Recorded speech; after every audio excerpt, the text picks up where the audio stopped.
The Royal Prussian Army served as the army of the Kingdom of Prussia. It became vital to the development of Brandenburg-Prussia as a European power. The Prussian army had its roots in the core mercenary forces of Brandenburg during the 30 Years' War of 1618 to 1648. Elector Frederick William developed it into a viable standing army, while King Frederick William I of Prussia dramatically increased its size and improved its doctrines. King Frederick the Great, a formidable battle commander, led the disciplined Prussian troops to victory during the 18th century Silesian Wars and greatly increased the prestige of the Kingdom of Prussia. The army had become outdated by the beginning of the Napoleonic Wars, and France defeated Prussia in the War of the Fourth Coalition. However, under the leadership of Gerhard von Scharnhorst, Prussian reformers began modernizing the Prussian army, which contributed greatly to the defeat of Napoleon Bonaparte during the War of the Sixth Coalition. Conservatives halted some of the reforms, however, and the Prussian army subsequently became a bulwark of the conservative Prussian government. In the 19th century, the Prussian army fought successful wars against Denmark, Austria and France, allowing Prussia to unify Germany and to establish the German Empire in 1871. The Prussian army formed the core of the Imperial German Army, which was replaced by the Reichswehr after World War I. The Great Elector creation of the Army of Prussia grew out of the united armed forces created during the reign of Elector Frederick William of Brandenburg. Hohenzollern-Brandenburg Prussia had primarily relied upon Landsknecht mercenaries during the 30 Years' War, in which Brandenburg was devastated. Swedish and imperial forces traversed and occupied the country essentially at will. After acceding to the electoral throne, Frederick William started building a standing army through conscription to better defend his state in spring 1644. By 1643–44, the developing army numbered only 5,500 troops, including 500 musketeers in Frederick William's bodyguard. The Elector's confidant Johann von Orpreth recruited forces in the Duchy of Cleves and organized an army of 3,000 Dutch and German soldiers in the Rhineland by 1646. Garrisons were also slowly augmented in Brandenburg and the Duchy of Prussia. Frederick William sought assistance from France, the traditional rival of Habsburg Austria, and began receiving French subsidies. He based his reforms on those of Louvois, the war minister of King Louis XIV of France. The growth of his army allowed Frederick William to achieve considerable territorial acquisitions in the 1648 Treaty of Westphalia. Despite Brandenburg's relative lack of success during the war, the provincial estates desired a reduction in the army's size during peacetime, but the Elector avoided their demands through political concessions, evasion and economy. In the 1653 Brandenburg recess between Frederick William and the estates of Brandenburg, the nobility provided the sovereign with 530,000 thalers in return for affirmation of the privileges.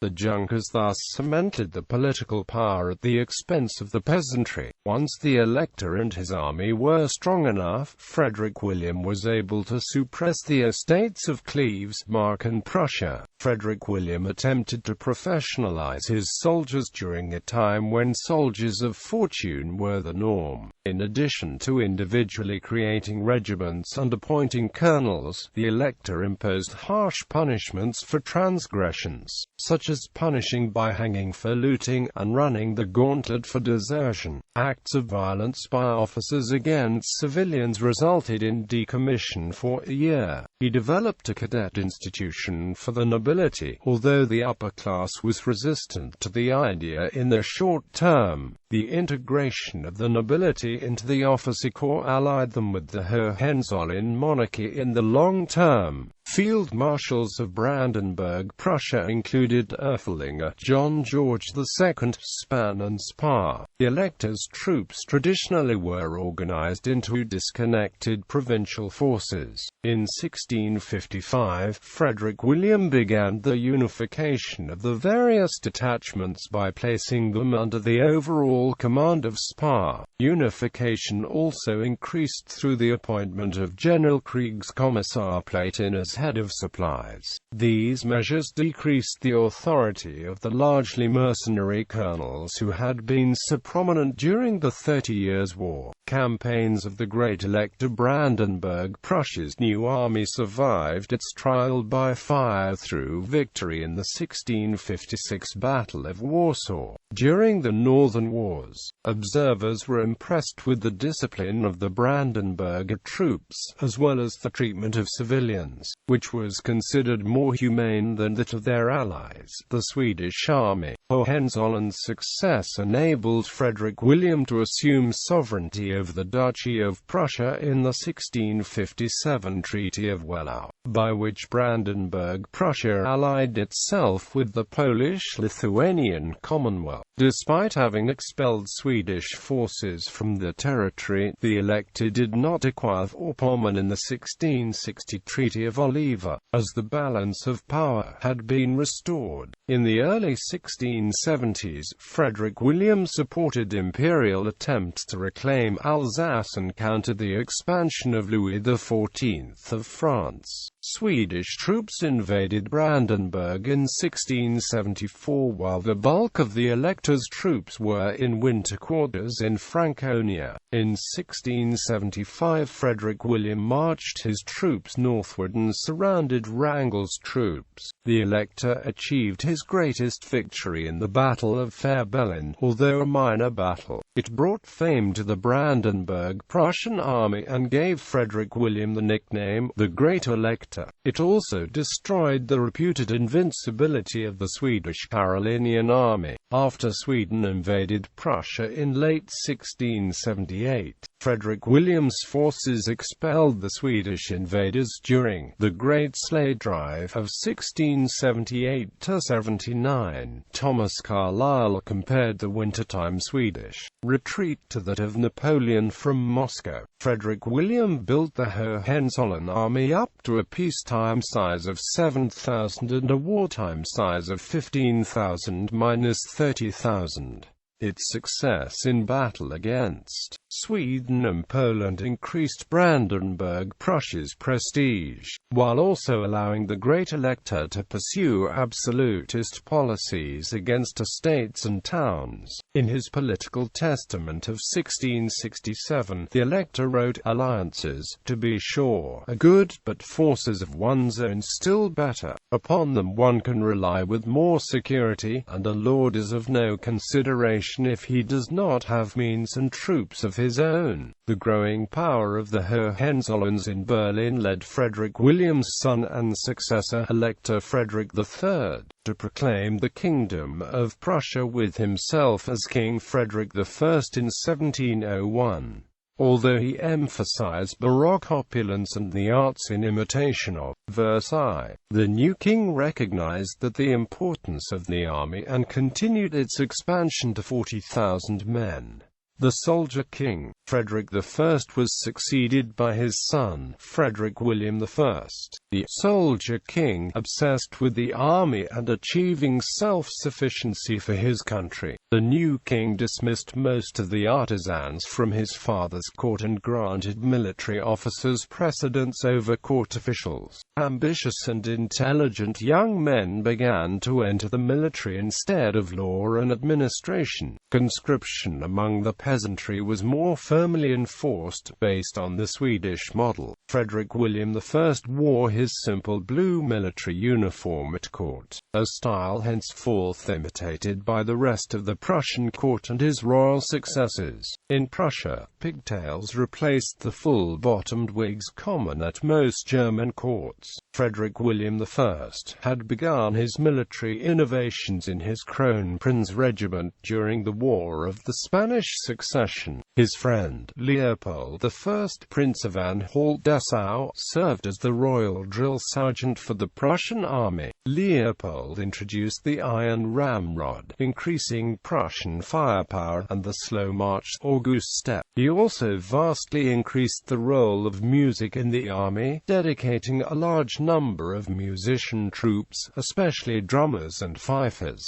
to use music for increasing morale in battle. The usefulness of music in battles was first recognized in the 30 Years' War by the Brandenburg and Swedish armies. The new king trained and drilled the army relentlessly, focusing on the firing speed of the flintlock muskets and formation maneuverability. The changes gave the army flexibility, precision, and a rate of fire that was largely unequaled for the time period. Through drilling and the iron ramrod, each soldier was expected to fire 6 times in a minute, 3 times as fast as most armies. Punishments were draconian in nature, such as running the gauntlet, and despite the threat of hanging, many peasant conscripts deserted when they could. Uniforms and weaponry were standardized. Pigtails and, in those regiments which wore it, facial hair were to be of uniform length within a regiment. Soldiers who could not adequately grow beards and moustaches were expected to paint an outline on the faces. Frederick William I reduced the size of Frederick I's gaudy royal guard to a single regiment, a troop of taller than average soldiers known as the Potsdam Giants, or more commonly the Longy Curls, which he privately funded. The cavalry was reorganized into 55 squadrons of 150 horses, the infantry was turned into 50 battalions, and the artillery consisted of 2 battalions. These changes allowed him to increase the army from 39,000 to 45,000 troops. By the end of Frederick William I's reign, the army had doubled in size.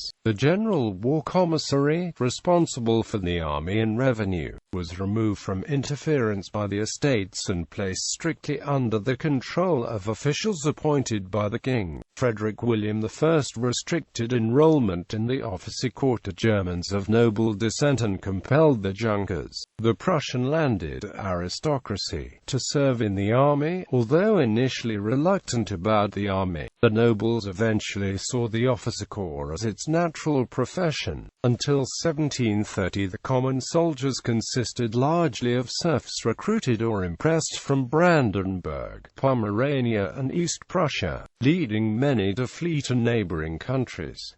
In order to halt this trend, Frederick William I divided Prussia into regimental cantons. Every youth was required to serve as a soldier in these recruitment districts for 3 months each year. This met agrarian needs and added extra troops to bolster the regular ranks. The General Directory, which developed during Frederick William I's reign, continued the absolutist tendencies of his grandfather and collected the increased taxes necessary for the expanded military. The middle class of the towns was required to quarter soldiers and enroll in the bureaucracy. Because the excise tax was only applied in towns, the king was reluctant to engage in war, as deployment of his expensive army in foreign lands would have deprived him of taxes from the town-based military. By the end of Frederick William I's reign, Prussia had the 4th largest army in Europe, but was 12th in population size. This was maintained with a budget of 5 million thalers. Frederick the Great. Silesian Wars. Frederick William I was succeeded by his son, Frederick II. Frederick immediately disbanded the expensive Potsdam Giants and used the funding to create 7 new regiments and 10,000 troops. The new king also added 16 battalions, 5 squadrons of hussars, and a squadron of life guards. Disregarding the pragmatic sanction, Frederick began the Silesian Wars shortly after after taking the throne. Although the inexperienced king retreated from the battle, the Prussian army achieved victory over Austria in the Battle of Mollwitz under the leadership of Field Marshal Schwerin. The Prussian cavalry under Schulenburg had performed poorly at Mollwitz. The cuirassiers, originally trained on heavy horses, were subsequently retrained on more maneuverable, lighter horses. The hussars and dragoons of General Zieten were also expanded. These changes led to a Prussian victory at Chotositz in Bohemia, and Austria conceded Silesia to Frederick with the Peace of Breslau. In September 1743, Frederick held the first fall maneuver, in which the different branches of the army tested new formations and tactics. The fall maneuvers become annual traditions of the Prussian army.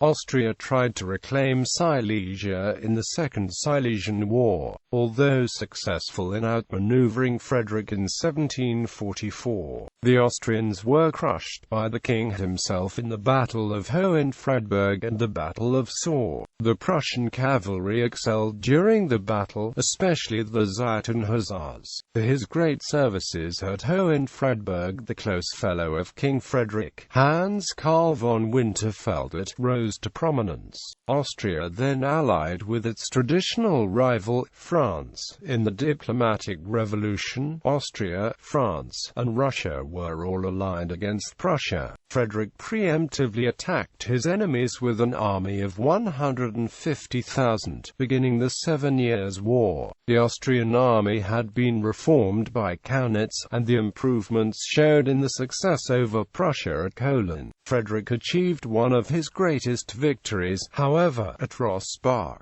where the Prussian cavalry of Seydlitz smashed a larger Franco-Imperial army with minimal casualties, despite being outnumbered 2-1. Frederick then rushed eastward to Silesia, where Austria had defeated the Prussian army under the Duke of Bevern. After a series of complicated formations and deployments hidden from the Austrians, the Prussians successfully struck their enemy's flank at Leuthen. With Friedrich once again directing the battle, the Austrian position in the province collapsed, resulting in a Prussian victory even more impressive than the one at Rossbach. Frederick's maneuvers were unsuccessful against the Russians in the bloody Battle of Zorndorf, however, and Prussian forces were crushed at Kunersdorf. Prussia was ill-suited for lengthy wars, and a Prussian collapse seemed imminent on account of casualties and lack of resources. But Frederick was saved by the miracle of the House of Brandenburg, the Russian exit from the war after the sudden death of Empress Elizabeth in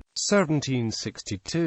Prussian control of Silesia was confirmed in the Treaty of Hubert-Augsburg. Severe casualties had led the king to admit middle-class officers during the war, but this trend was reversed afterwards. The offensive-minded Frederick advocated the oblique order of battle, which required considerable discipline and mobility. Although this tactic failed at Kunersdorf, it was used to great success at Hohenfriedberg and later Leuthen. After a few initial salvos, the infantry was to advance quickly for a bayonet charge. The Prussian cavalry was to attack as a large formation with swords before the opposing cavalry could attack. An army with a country. The first garrison began construction in Berlin in 1764.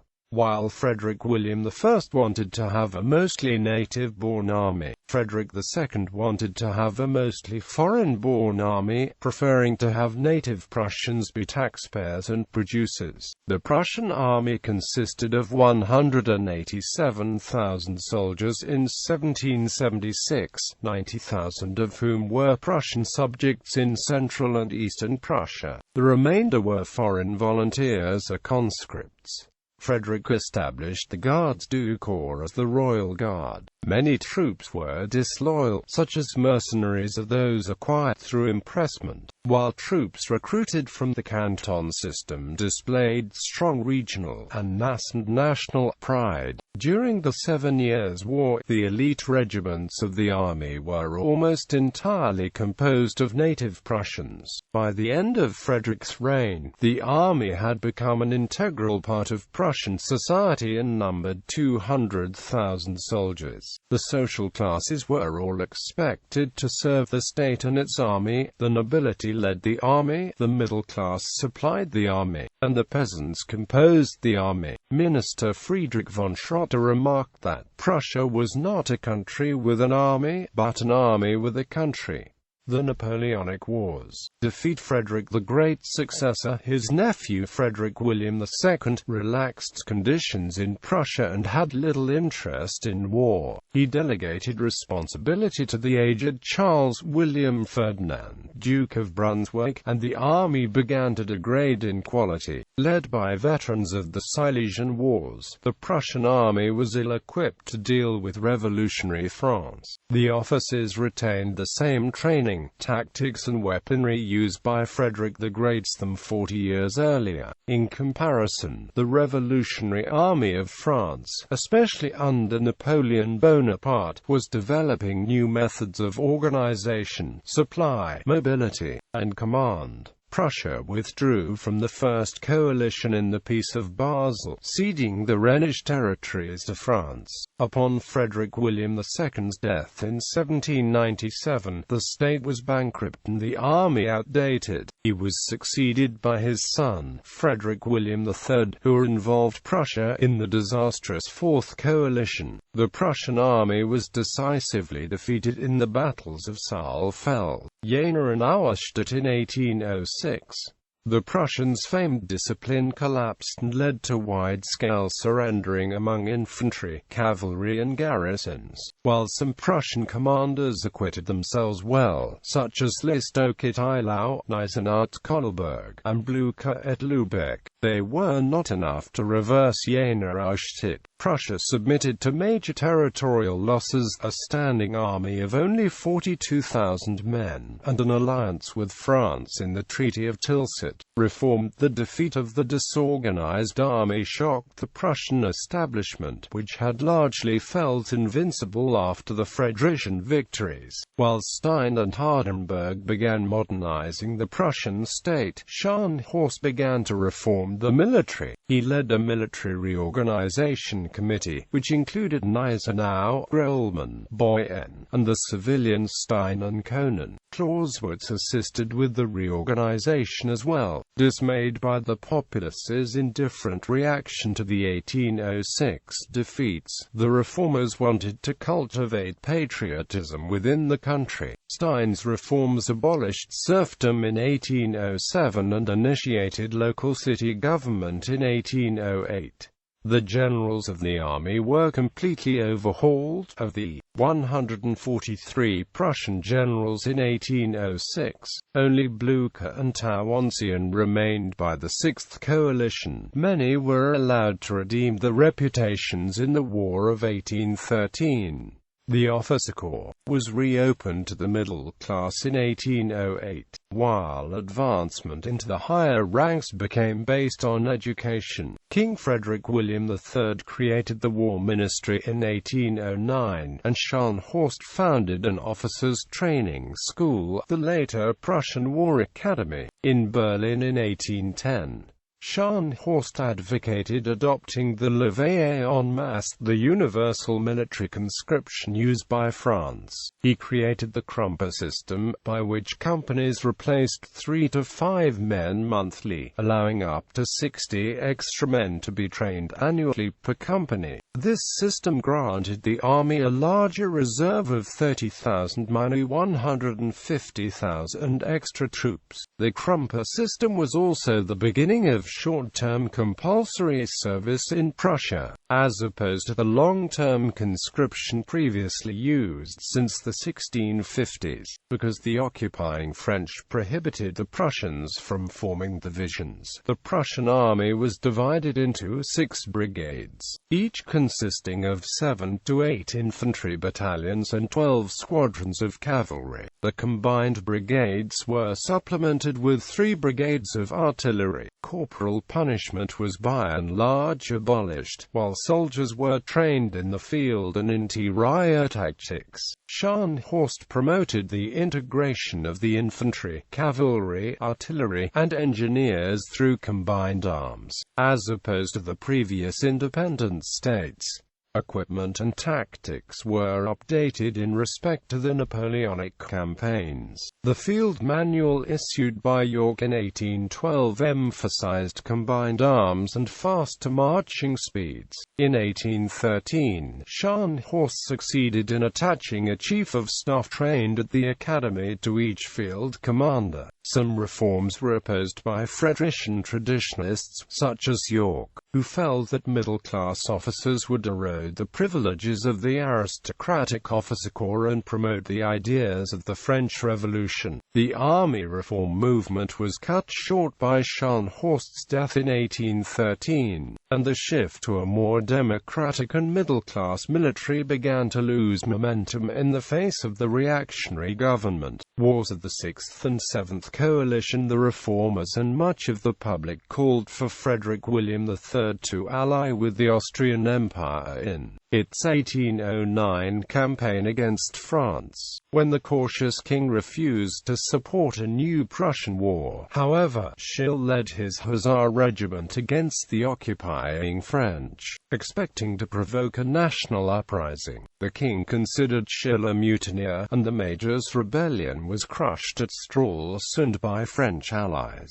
The Franco-Prussian Treaty of 1812 forced Prussia to provide 20,000 troops to Napoleon's Grande Armée Acute, first under the leadership of Grawit and then under York. The French occupation of Prussia was reaffirmed, and 300 demoralized Prussian officers resigned in protest. During Napoleon's retreat from Russia in 1812, York independently signed the Convention of Tauroggen with Russia, breaking the Franco-Prussian alliance. Stein arrived in East Prussia and led the raising of a Landwehr or militia to defend the province. With Prussia's joining of the Sixth Coalition out of his hands, Frederick William III quickly began to mobilize the army, and the East Prussian Landwehr was duplicated in the rest of the country. In comparison to 1806, the Prussian populace, especially the middle class, was supportive of the war, and thousands of volunteers joined the army. Prussian troops under the leadership of Blucher and Gneisenau proved vital at the battles of Leipzig and Waterloo. Later staff officers were impressed with the simultaneous operations of separate groups of the Prussian army. The Iron Cross was introduced as a military decoration by King Frederick William III in 1813. After the publication of his On War, Clausewitz became a widely studied philosopher of war.